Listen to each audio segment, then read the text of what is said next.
मुदीता, ये एक सवाल जो है, क्योंकि हम लोग कल से कार्यक्रम भी कर रहे हैं, जब से ये प्रोग्राम शुरू हुआ है हम लोग लाइव भी लगातार दिखा रहे थे, उसके बाद डिस्कशन भी कर रहे थे अलग अलग एक्सपर्ट्स से। तो ये बात आ रही थी कि हमारे जीवन में जो छात्र काल रहता है पढ़ाई लिखाई के दौरान, जब हम छात्रों से पूछते हैं कि क्या बनना चाहते हो, तो वो बोलते हैं इंजीनियर, डॉक्टर्स, एमबीए करना चाहते, तमाम चीज़ें हैं। लेकिन पॉलिटिशियन बनना, राजनेता बनना, जनप्रतिनिधि बनना शायद कोई कहता नहीं है। उसकी क्या वजह? क्यों नहीं कहता है? मैं कहती हूँ, मैं बनना चाहती हूँ।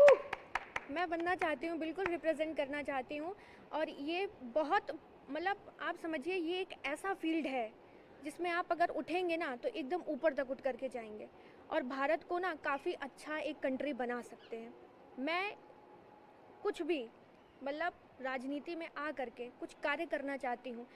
भारत के लिए कार्य करना बहुत बड़ी बात हो गई। मैं अपने वार्ड के लिए काम कर सकती हूँ, अपनी विधानसभा के लिए कर सकती हूँ काम। तो ये जो एक बात है, और दूसरी बात जो आज प्रधानमंत्री जी ने बोली थी, वो मुझे काफ़ी बात लगती है।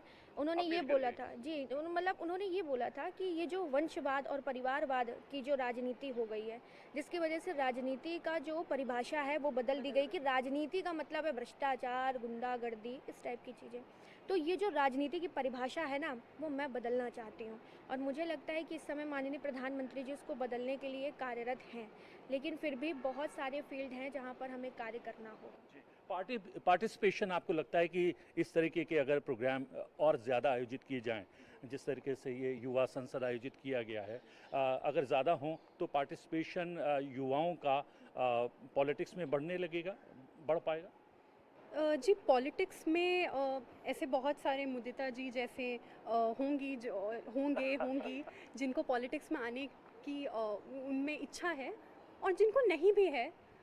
पॉलिटिक्स ही एक ऐसा ज़रिया नहीं है जिससे आप अपने देश के लिए कुछ कर पाएँ। आप इंजीनियर हैं, आप डॉक्टर हैं, आप इकोनॉमिस्ट हैं, आप कुछ भी हो, आप हर कोई देश निर्माण में अपना योगदान अपने ढंग से देता है। ये मौका भी है और दस्तूर भी है, कह सकते हैं कि जब मुदिता ने बता दिया कि वो एक पॉलिटिशियन बनना चाहती हैं, एक राजनेता के तौर पर आगे आना चाहती हैं, और प्रधानमंत्री भी ये चाहते हैं युवाओं का पार्टिसिपेशन बढ़े, तो किस ज़रिए से तुम देश की सेवा करना चाहती हो, या फिर राष्ट्र निर्माण में किस तरीके से अपनी भागीदारी निभाना चाहती हो? जी, तो मैं अर्थशास्त्र की छात्रा हूँ, और अभी जैसे हम देख रहे हैं कि कोविड काल के बाद ऐसे प्रोजेक्ट किया जा रहा है कि इंडिया की growth rate will be the highest in the world, will be one of the highest in the world. और अभी जो टाइम है वो इंडिया के लिए बहुत इंपॉर्टेंट है। अगर अभी हम सही जगहों में कैपिटलाइज करें, जैसे इन एडुकेशन हो, स्किल डेवलपमेंट हो, ट्रेनिंग हो, इन्वेस्टमेंट हो, फॉरेन डायरेक्ट इन्वेस्टमेंट जिसको FDI बोलते हैं, वो सब और बहुत सारी चीज़ें हैं। अगर हम इन चीज़ में अभी सच में कैपिटलाइज करें, और एक अर्थशास्त्री के हिसाब से जब मैं देखती हूँ तो मुझे लगता है कि अभी इंडिया में बहुत पोटेंशियल है बहुत ग्रो करने का, एक डेवलपिंग से डेवलप नेशन बनने का।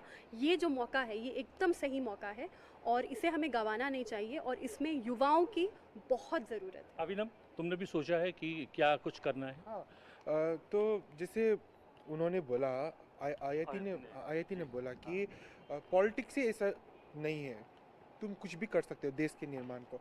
तो मुझे एकेडमिशियन बनना है। अच्छा। मैं लिटरेचर स्टूडेंट हूँ और मुझे क्रिटिकल पेपर्स लिखना है। मुझे एजुकेशन सिस्टम से ऐसे छात्र देना है जो ना कोई सिर्फ एक एजुकेटेड ही नहीं हो, लेकिन वो एक कैरेक्टर वाइज स्किल्ड और ऐसे छात्र हो जिसके पास ऑल राउंड डेवलपमेंट हो। जब मैं ऑल राउंड डेवलपमेंट बोलता हूँ तो मैं सीमित नहीं रखना चाहता हूँ कि एक छात्र में क्या होना चाहिए, लेकिन मैं जब ऑल राउंडर डेवलपमेंट बोलता हूँ एक छात्र में जो होना चाहिए, उसका मतलब मैं क्या देखता हूँ कि उसमें spiritually, skill wise, experience wise, as well as morally and mentally be strong for each and every level of his life.